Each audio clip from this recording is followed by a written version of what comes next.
Well, if you know me well, you know I've become obsessed with the sport of curling, and I am so excited because I've never seen a professional competition live and in person. And at TD Place coming up in April of next year is the World Men's Curling Championships. And here to tell us more about it, I'm joined by Elaine Brimicombe. She's a Senior Vice Chair, Host Committee of the World Men's Curling Championships. Welcome to the show. Thank you very much. It's great to have you here. Let's talk about curling as a sport in general, Elaine, because you and I have talked about this before, and it's one of those sports that is so incredibly accessible, isn't it?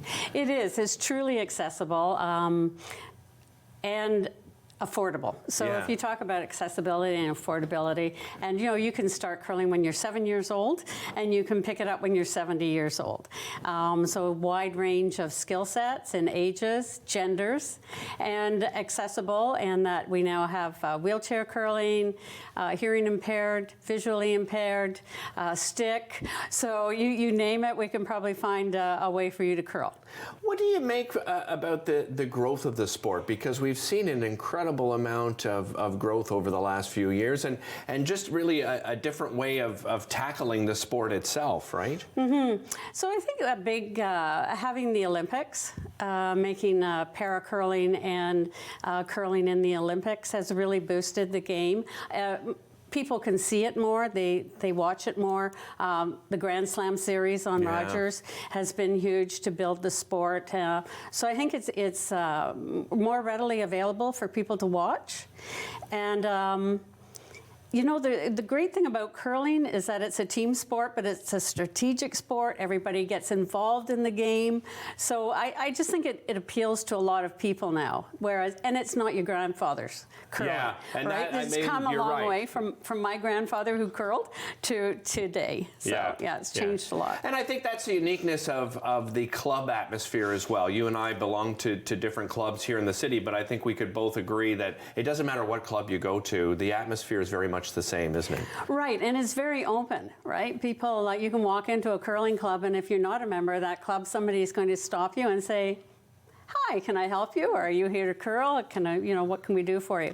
And it's very social, and I think 95% of the curlers are there for the social aspect and the recreation, and get some exercise in there at the same time. The BKT OK Tire World Men's Curling Championships. I could look at you. You're beaming already. We haven't even gotten to the question yet, but this is exciting for the city, isn't it? It's huge for the city. When Curling Canada brought the Briar here in 2016, it had a huge economic impact.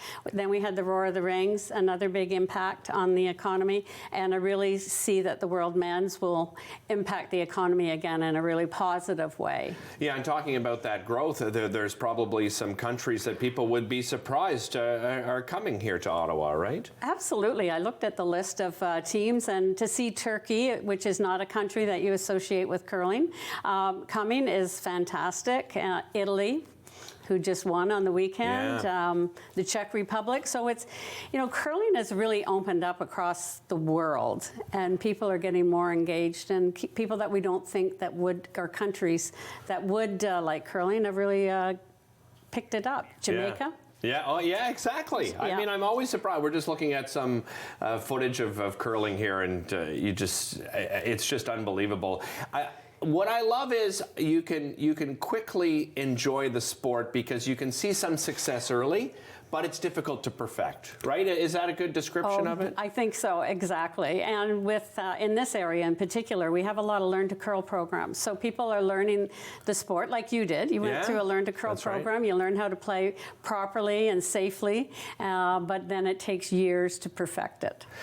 Another special part of going to something like the Men's World Championships is the patch. And for those that aren't familiar with the patch, you have to describe it to our viewers. Yeah, so this year, for the World Men's, the patch will be held in the Aberdeen Pavilion right beside TD Place. It's open to the public. I think the doors open probably around 10 or 11 in the morning. It closes at closing time. During the day, it's very family friendly. There'll be lots of games and activities.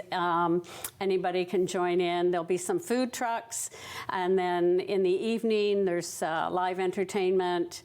And the players often come in to the patch and walk around and talk to everybody and give autographs or have an adult beverage with them. And it's quite very, very social. I was going to say that probably is something else that sets curling apart from other sports. Like I remember when I was young, I would run into many of the Red Blacks players at that time, the Rough Riders, at maybe one of the local restaurants. You don't see it as much anymore in some of the major league sports, but the best in the world, you still see it, don't you? Oh, absolutely. I mean, they will stop, do autographs, selfies, anything that the fans ask them to do. And it's great. And the fans show their appreciation and support for those teams. There'll be cowbells ringing and there'll be signs and cheers and yeah, it'll be a ton of fun. For those that are new to curling, what teams should they look out for? I mean, obviously Canada, Team Gushu has just been on an incredible run as usual, right? Mm-hmm. So, there's some fabulous teams out there, and there's a lot of teams that are coming up that'll be the stars in the future. So in a couple of years from now, we're going to see them on the national and international stage. Italy, if you're looking worldwide, I think Italy just proved yesterday what a strong team they are. Yeah. And I expect big things from them at the Worlds. There are different ticket packages available. Yes. Tell me about the ticket packages. So there's opening weekend, which is, and I don't want to quote any prices in case I miss. It's not necessary. So there's opening weekend, which will cover Saturday and Sunday games. Okay. And then you can get a full event pass, which will cover 9 days of curling. Okay. And then the closing weekend, championship weekend, is another package. If you go with the full event package, is that the one? Did you go with full event? I went with championship weekend. Oh, okay, yeah. Because if you go with the full event package, that's 9 days of curling, 5 days with 3 draws per day, and each draw has 4 or 5 games going on simultaneously. So there's a ton of curling. There's lots to watch. Elaine, really appreciate you joining us. Thanks very much. Again, visit the website for ticket information. We'll be back with more right after this.